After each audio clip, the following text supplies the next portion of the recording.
border. I think it's an area called Boulevard, California, probably more cows than people in that general area. I'm not degrading Boulevard, but that's probably the truth, something of that nature. What did you find, and how many of the fellow patriots showed up for this Citizens Patrol? Well, everything's changed and everything stayed the same in Boulevard, let me tell you. And along the whole border there in eastern San Diego County, you have a situation where, as you correctly stated, Graham, the agents are outmanned, they're outnumbered, but we do have new wall. I mean, we embarrassed George W. Bush. We pressured his administration into securing portions of the border. So as you go along the border road there, you'll find aircraft landing mat from Vietnam era side by side with a 20-foot high new structure that I think is much closer to what you're going to see President Trump do. And we had tremendous opportunity without even trying to elicit any coverage whatsoever. A local station there came out, produced a video that might as well have been a campaign ad for my congressional campaign. I mean, everything has changed in a lot of ways, I think, because of the election of President Trump and his focus on the border. They can't hide the truth as easily as they used to be able to. Right, but the illegals still continue to come, right? Because one of the problems is what we're seeing with that caravan, for example. They're all in now because of not our porous border, but our porous immigration laws, which Congress, if you're elected to Congress, I presume you'd be on board for fixing that. But again, back to the grassroots. I want to know, what did you find down there when you folks went on patrol?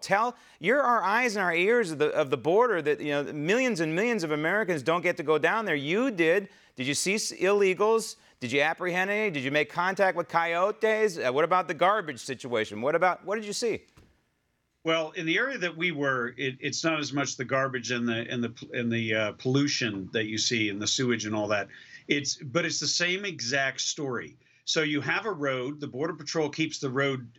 They drag it like you would a baseball field. Right. Then they look for tracks, and we found that people are crossing, mostly not during the day, mostly at night. We found the little booties they wrap on the bottom of their feet. We found water bottles and evidence, and no one actually came across in the area we were because we were making, quite a bit of noise, and there were somewhere close to 20 of us deployed across a period of several miles.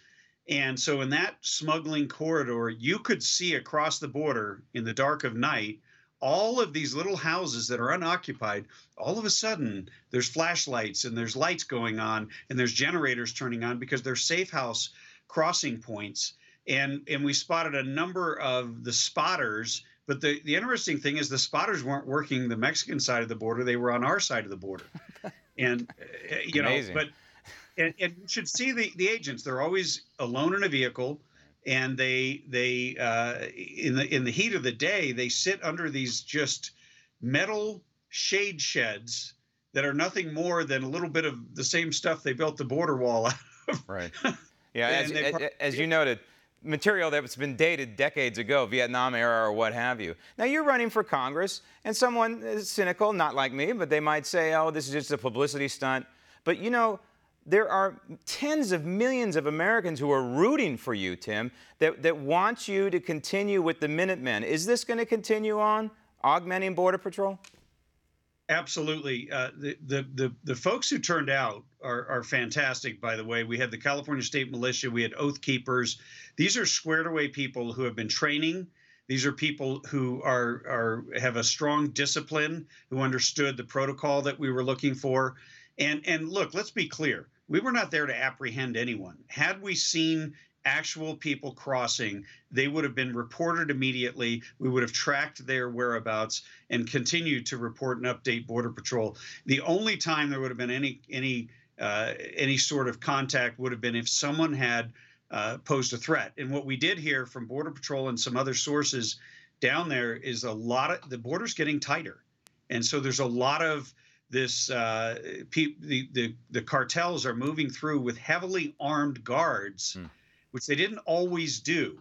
And that usually indicates the presence of drugs and human beings, or very maybe weapons, cargo that they're looking to traffic into the country that they want protected.